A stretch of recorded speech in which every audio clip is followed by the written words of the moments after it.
Okay guys, thanks for coming back for part 2 of the Scott Peterson Lacey case, to where we left off. Okay, so yeah, we did talk about how Amber Fry won a lot of money, made a lot of money off of the case, off of the book that she wrote. I don't know if any of you guys have read it. I have never read it. I really want to buy it now, but yeah, she made a lot of money from this case, from coming forward, from talking about her situation with Scott, is what I'm seeing. She was a real bitch to him about it, which he deserved. She really gave it to him hard about that he was married. She never knew that he was married. She really saw him as the devil after this happened. When she found out that he was married, she really saw him differently. She cut him off right away. She had no sympathy for him. She right away knew that there was something sinister and dark about him, especially after she found out that his wife was missing, okay? And that when he told her that he was married and she was missing, she knew right away that he was not a good guy, that she didn't want to be anywhere near him, that he was the devil, really, in her head. She knew that he was juggling.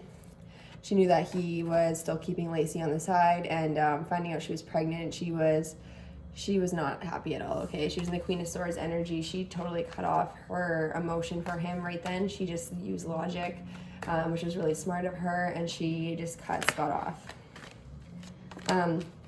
I'm seeing that his mistress did find a lot of happiness after this. She did find happiness in Scott when they were together, but after that she really realized who he was. So they did have a love connection, okay? It was something serious too. It wasn't just a fling. I'm seeing that there was lots of sexual energy. They definitely had a sexual relationship, but it was more serious, and he made it seem very serious, just like he did with Lacey. So questions that I have to ask. Does Scott feel guilty? Did he feel guilty about killing his wife? I'm seeing the strength card here. So with that, I'm gonna get one more card actually. Can you please, what is going with the strength card? So he made it happen, obviously. He did kill his wife. He absolutely did kill his wife, and he manifested it in, okay? It was premeditated. He made this all happen. He felt very powerful doing this. He felt like he could get away with it. He felt like he could, really pull the wool over everybody's eyes and make everybody believe this. So it was a very trickster type of energy. He didn't feel bad. He felt very strong for doing it, which makes me sick even thinking about. But he felt like he was being a strong person by actually carrying through this murder and getting away with it for as long as he did. He was very, very narcissistic, very, very, he had sociopath type tendencies. Yeah, it was really just all about Scott the whole time.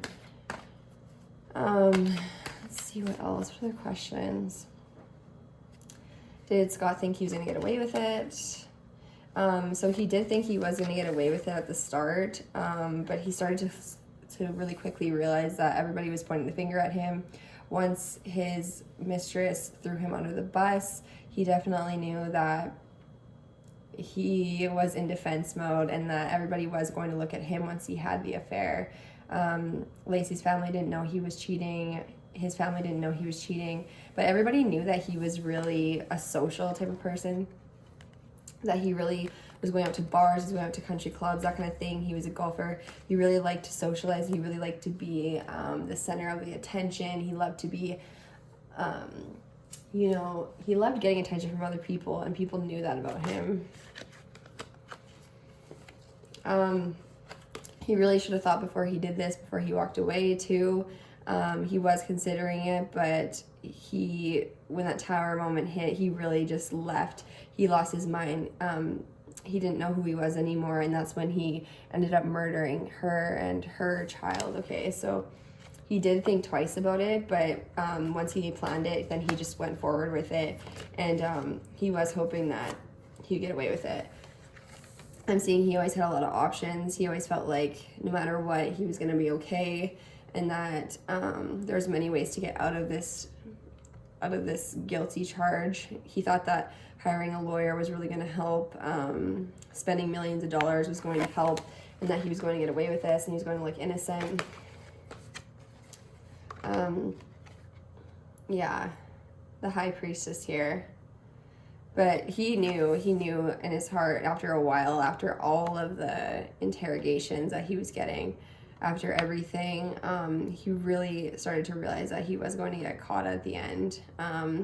He kind of started to give up and realize that it was looking really bad on his part, especially after his mistress told on him, okay?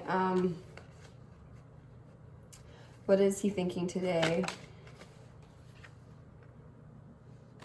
What is he thinking today? So I'm not sure if he has somebody else now behind bars, but I see the Empress here. This could even be his mother. He could have a closer relationship with his mother now, or he may have had a really tight bond with his mother after this all happened since he's been in jail. Or this could be another woman that he is talking to while he's in jail, or he may have another girlfriend. But I'm seeing that he did continue to be like a womanizer after this all happened. He continued to just try and distract himself. He wasn't an emotional guy, as we said before.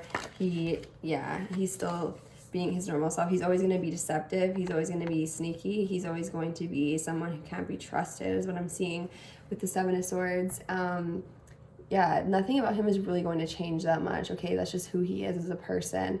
And he really thought he was going to get away with it. He really thought that he was going to be able to cheat Lacey, cheat the system, cheat everybody around him, and lie. And even now, if he does have a woman in jail, is what I'm seeing, is that he's still talking to multiple women. He's never going to just be a woman man. Anything else? He has a lot of sleepless nights when he's in jail. He's had tons of sleepless nights. I'm not sure what has happened, you guys. I haven't even looked into if he got, like, I'm not even sure if he's still in jail. I'm pretty sure he would be. But yeah, he's had lots of sleepless nights crying, but I'm seeing that most of the energy of him crying alone in that cell is more for him. Okay, it's more of like a deceptive energy. Does he feel any guilt for this at all? I'm seeing that at one point in his life, he really did want to be that King of Cups. He really did want to be that emotional provider. He really wanted to stand up and be a dad, but he fucked it all up, and he just wasn't good enough for that. Yeah, he was still a page. He still had a lot of growing to do.